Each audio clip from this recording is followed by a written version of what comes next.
Hello guys, నేను మీ Sandhya. Welcome to my channel. ఈరోజు రెసిపీ వచ్చేసి రాగి ముద్ద విత్ పాలకూర పప్పు అండి. ఎలా ప్రిపేర్ చేసుకుందామో చూద్దాం రండి. ముందుగా నేను రాగి పాత్ర తీసుకున్నానండి. రాగి ముద్ద చేసుకోవడానికి 1 కప్పు బియ్యం తీసుకున్నానండి. బాగా కడిగి పెట్టుకోవాలి. బియ్యం కడిగి పెట్టుకున్న పాత్రలో ఒక 5-6 గ్లాసులు వాటర్ పోయాలండి. మీరు కావాలంటే సిల్వర్ పాత్ర తీసుకొని కూడా చేయొచ్చు.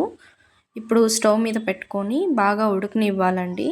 ఒక హాఫ్ అన్ అవర్ అలా ఉడికిన తర్వాత ఒకసారి చెక్ చేసుకోండి ఎలా ఉడికిందో లేదో. ఒక అర్ధం వరకు ఉడకాలండి బియ్యం అనేది. అప్పుడే మనకి రాగి ముద్ద చేసుకోవడానికి సరిపోతుంది. తర్వాత ఈ రాగి పాత్రలో రాగి ముద్ద చేసుకుంటే చాలా మంచిదంట అండి.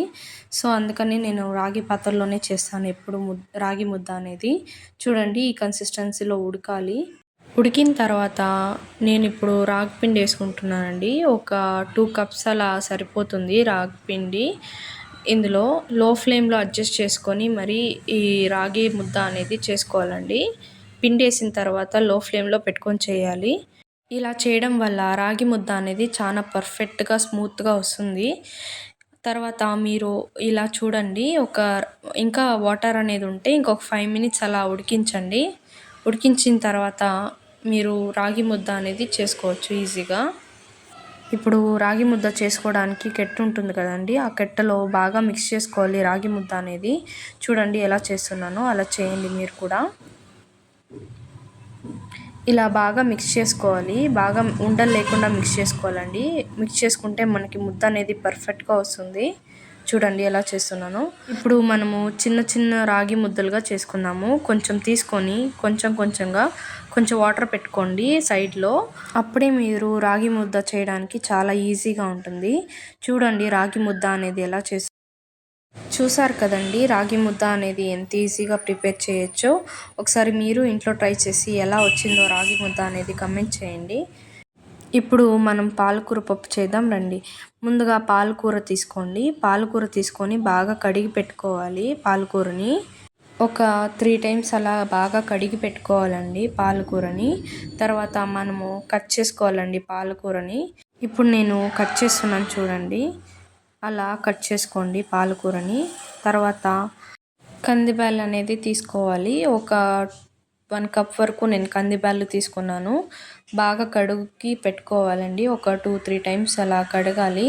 కడిగిన తర్వాత మనము ఇప్పుడు సైడ్ని పెట్టుకోండి.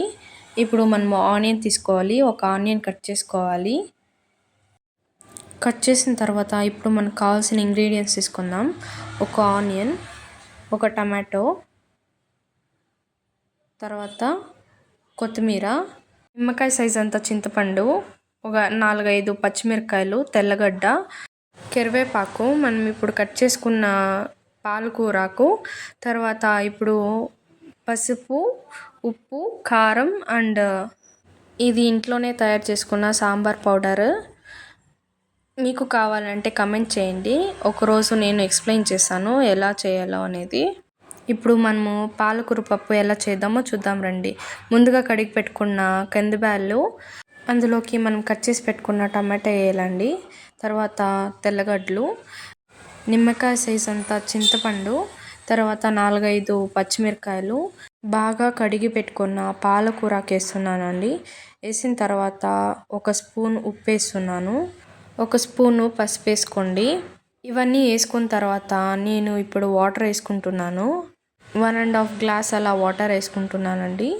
వాటర్ వేసుకున్న తర్వాత కుక్కర్ మూత పెట్టేసి ఒక 3 విజిల్స్ రానివ్వండి.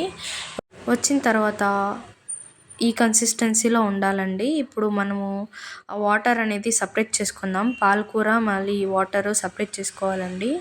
ఇప్పుడు మనము సపరేట్ చేసుకున్నాక ఇప్పుడు పాలకూర వాటర్లో సపరేట్ చేసాం కదండి, అది బాగా స్మాష్ చేసుకోవాలి. చూడండి నేను ఎలా స్మాష్ చేసుకుంటున్నానో అలా స్మాష్ చేసుకోవాలి. బాగా స్మాష్ చేయాలండి. చూసారా? స్మాష్ చేసిన తర్వాత మనం ముందుగా సపరేట్ చేసుకున్న వాటర్ ఉంటుంది కదండి, ఇందులో మిక్స్ చేసి స్టవ్ మీద పెట్టండి.